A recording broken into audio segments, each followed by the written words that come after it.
مفتی تقی عثمانی صاحب جیسے، آپ ان کی اسٹیٹمنٹ دیکھیں، مختصر ہوتی ہے. چاہے یزید کے بارے میں رپورٹ پیش کریں گے نا، 2 جملے رپورٹ پیش کر کے آگے نکل گئے، اپنی صلاحیتیں کسی اور کام میں لگا رہے ہیں. ان کا بیان، مفتی تقی صاحب جیسا دنیا میں شاید کوئی عالم ہو، دنیا میں پاکستان لیول پہ بات نہیں کر رہا، لیکن آپ ان کا بیان سنیں ایسا لگتا ہے شاید یہ عالم بھی نہیں ہے. وہ آدمی کہتا ہے یار یہ تو وہ باتیں کر رہے ہیں جو تبلیغ والے بھی وہی 6 نمبر میں وہی باتیں کر رہے ہوتے ہیں. ماں باپ کا احترام، علماء کا، ایسے ہی کرتے ہیں نا مفتی تقی صاحب، علماء کا احترام کرو، ماں باپ کا احترام کرو، نماز ٹائم پہ پڑھا کرو، یہ والی تسبیح صبح پڑھ لیا کرو. بیان ان کا ایسے ہوتا ہے. آدمی کہتا ہے یار ہم نے تو سنا تھا یہ ملیشیا ان کو بلاتا ہے اپنی میٹنگ میں، سعودی عرب میں حرمین کے علماء ان کے درس میں بیٹھتے تو 6 نمبر سننے کے لیے بیٹھتے ہیں.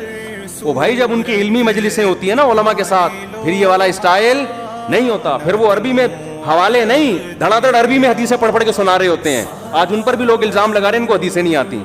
اگر مفتی تقی صاحب کو بھی حدیث نہیں آتی نا میرے بھائی، پھر شاید دنیا میں کسی کو بھی نہیں آتی.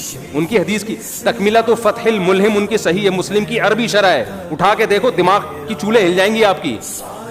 صحیح ہے مسلم کی عربی میں انہوں نے شرح لکھی ہے تکملۃ فتح الملہم. فتح الملہم تھی علامہ شبیر احمد عثمانی کی، ان کے انتقال ہو گیا تو پھر انہوں نے مکمل کی اس کو.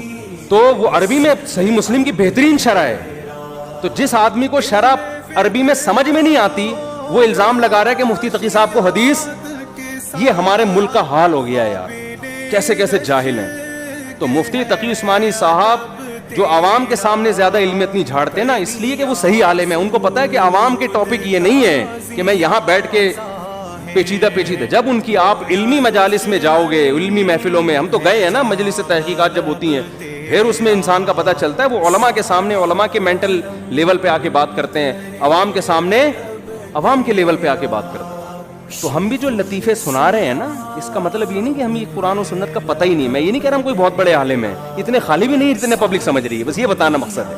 لطیفوں سے لوگ سمجھتے ہیں سالے بیچارے کو کچھ آتا ہی نہیں ہے. میں سالہ کہنے والا تو مجھے بار بار سالے کے دس میں پتہ نہیں کیوں آتا ہے. تو بھائی ہم عوام میں بات کرتے ہیں عوام کے مینٹل لیول پہ آ کے، تو اس میں چٹکلے ہی چلتے ہیں، لطیفے بھی چلتے ہیں، تو ذہنی تفریح کے لیے پھر آدمی کا اپنا